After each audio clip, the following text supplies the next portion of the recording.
Cuando empezamos a ejercer la psicología, la psicopedagogía o cualquier tipo de terapia, son muchas las dudas que nos llegan y a veces las dudas son tan grandes que impiden nuestro avance profesional. En el episodio de hoy voy a contestar las preguntas que nos envió uno de nuestros suscriptores acerca de cómo empezar las consultas privadas.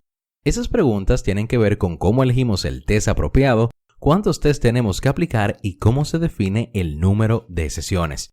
Si tú también te lo has preguntado, entonces no te pierdas el episodio de hoy. Así que quédate conmigo porque Estrategia Educativa está empezando.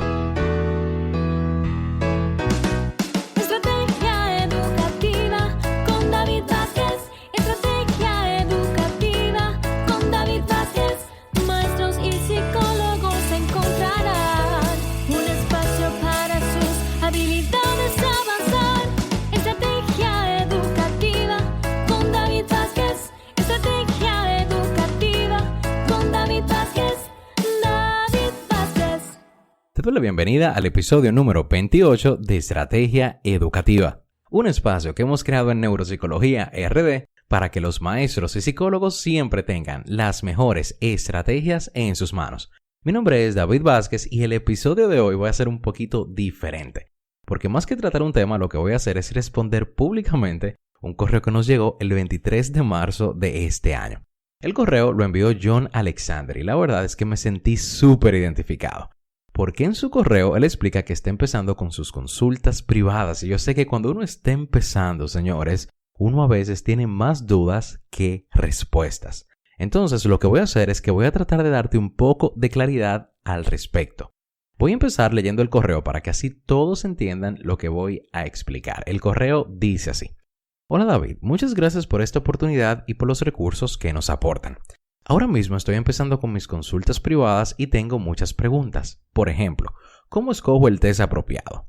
¿Cuántos test es recomendable usar para realizar diagnósticos? ¿Y cómo defino el número de sesiones? La verdad es que tengo muchas preguntas, pero por ahora solamente te diré esas. Muchas gracias. Bueno, John Alexander, esas preguntas a mí me encantaron y la verdad es que pienso que son excelentes porque demuestran que tú quieres hacer las cosas bien, hacerlas de manera correcta y estás empezando con las preguntas apropiadas. En esencia, tú me hiciste 3 preguntas y yo te las voy a responder en ese mismo orden. Vamos a empezar con la primera pregunta. ¿Cómo escojo el test apropiado? Mira, para tú elegir el test apropiado solamente tienes que seguir 3 pasos. Vamos a ver, primer paso es que debes aplicar la historia clínica. Mira, siempre debes empezar por ahí, por la historia clínica. La historia clínica es un instrumento que forma parte de la entrevista inicial y con esta nosotros simplemente averiguamos cómo ha sido el desarrollo del paciente, cuáles eventos importantes han ocurrido en su ciclo vital. Pero lo más importante es que la historia clínica nos ayuda a investigar por qué viene el paciente donde nosotros.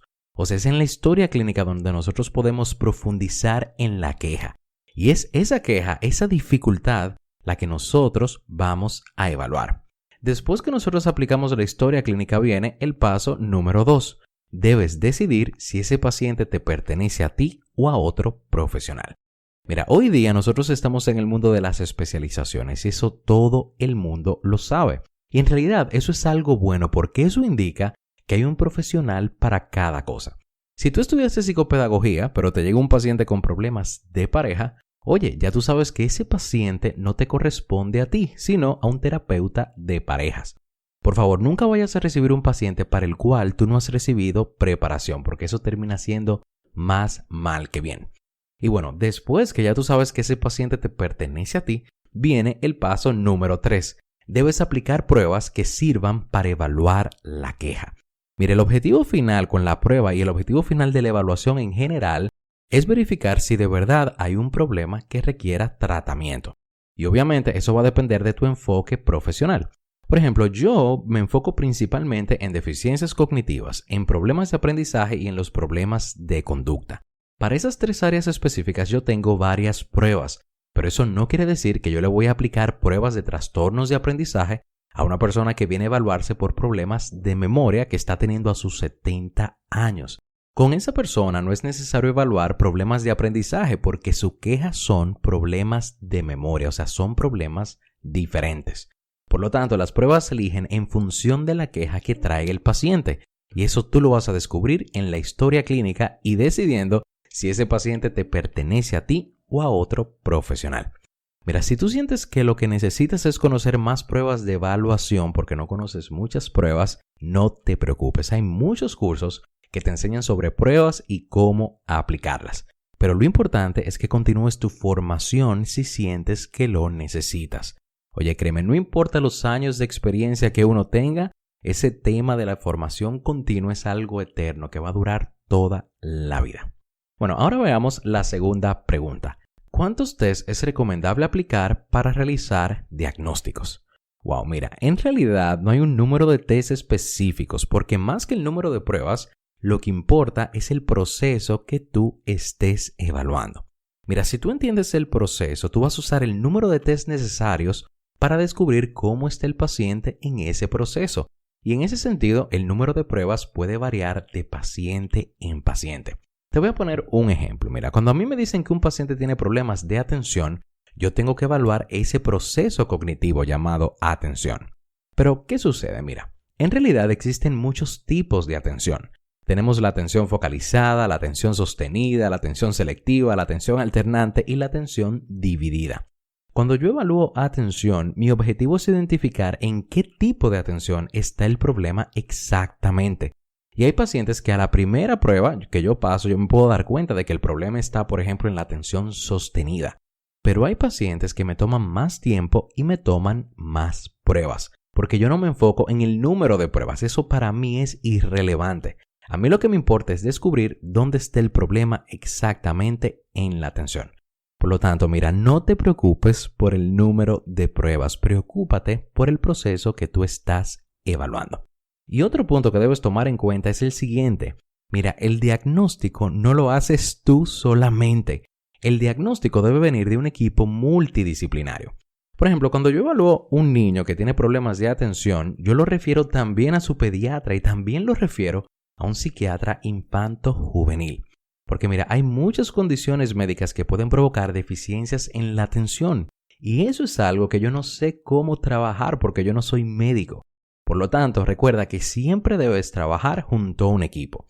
Y es el equipo multidisciplinario, no solamente las pruebas que uses, lo que te va a permitir llegar a un diagnóstico correcto. Y de hecho, yo tengo un episodio completo de estrategia educativa que habla sobre cómo llegar a un diagnóstico en la infancia. Si lo deseas, puedes escucharlo en el siguiente enlace, neuropsicologiard.com/13 y me escribes el número, solamente el número 13. Muy bien, entonces vamos a continuar ya con la última pregunta, la tercera pregunta. ¿Cómo defino el número de sesiones? Wow, esta pregunta para mí no es tan fácil de responder porque son muchos los factores que entran en juego. Y de hecho, muchos de esos factores a veces están fuera de nuestro control. Pero bueno, en mi opinión, los factores más importantes y que siempre debes tomar en cuenta para definir el número de sesiones son los siguientes. Factor número 1, el tipo de terapia que tú des. Mira, dependiendo del enfoque terapéutico que tú sigas y del tipo de problemas que tú abarques, el número de sesiones puede variar. Por ejemplo, los terapeutas cognitivo-conductuales tienen protocolos específicos que seguir. Y muchos de esos protocolos establecen que en promedio solo se necesitan 1 o 2 sesiones semanales para trabajar los problemas que trata esta terapia. Esas sesiones semanales pueden durar de 3 meses a 1 año. En mi caso, que trabajo la neuropsicología, el número de sesiones recomendado en muchos casos es de 1 a 3 veces por semana. Y el trabajo de terapia se complementa mucho con tareas para el hogar, de estimulación cognitiva y cosas parecidas. Pero lo importante es que tú sigas los protocolos y las buenas prácticas que tu área de especialización indica, porque al final cada especialidad tiene un protocolo de actuación diferente. Ahora bien, además del tipo de terapia, también debes tomar en cuenta el siguiente factor. Factor número 2, las necesidades del paciente. Por regla general, mientras más severa es la condición, más sesiones de terapia va a requerir el paciente.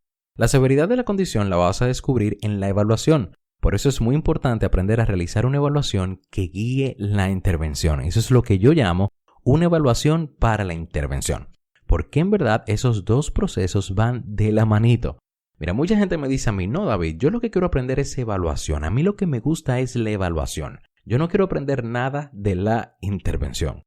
Oye, no, mira. Una evaluación que no me sirve para la intervención es una evaluación que no me sirve para nada.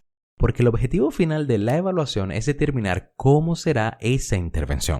Por lo tanto, siempre debes realizar una evaluación que te guíe no solo en cuanto al número de sesiones, sino también en cómo serán esas sesiones. Y también tenemos que tomar en cuenta el factor número 3, los recursos económicos de tus pacientes. Mira, en ocasiones un paciente puede requerir una sesión semanal. Sin embargo, puede que sus recursos no se lo permitan y la persona solamente pueda ir cada 15 días. En esos casos debes hacer ciertos rejuegos para que la persona, aunque no reciba el número de sesiones ideal, sí pueda continuar recibiendo el servicio.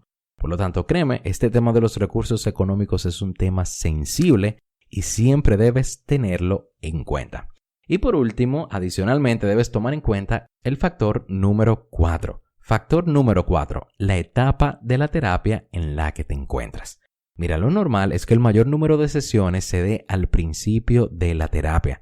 Ya después, conforme el paciente vaya avanzando, se van dando lo que se conoce como sesiones de seguimiento, donde el paciente va yendo donde el terapeuta cada vez con menos frecuencia. Por lo tanto, en un primer momento puede que el número de sesiones sea más intensiva y frecuente, pero conforme vayas viendo que el paciente avanza y dependiendo de la misma velocidad del paciente, ese número de sesiones puede disminuir en frecuencia. Y bueno, John Alexander, esta fue mi respuesta a tus preguntas y espero que te sirvan para ir mejorando con eso de tus consultas privadas. Y con esto, señores, hemos llegado al final del episodio de hoy. Mira, si te gustó este episodio, entonces quiero que lo compartas con todas las personas que pueden beneficiarse de este contenido, porque para mí no hay nada mejor que aprender juntos. Si no lo has hecho, entonces suscríbete en nuestra página web neuropsicologiard.com/estrategia educativa. De esta forma vas a recibir un correo cada vez que tengamos un episodio nuevo de este programa y además también podrás acceder a otros recursos adicionales que solo comparto por correo electrónico. Así que no pierdas tiempo y suscríbete neuropsicologiard.com/estrategia educativa. Como siempre, para mí es un verdadero honor tenerte aquí y espero que sigamos juntos la próxima semana. Un fuerte abrazo y hasta la próxima.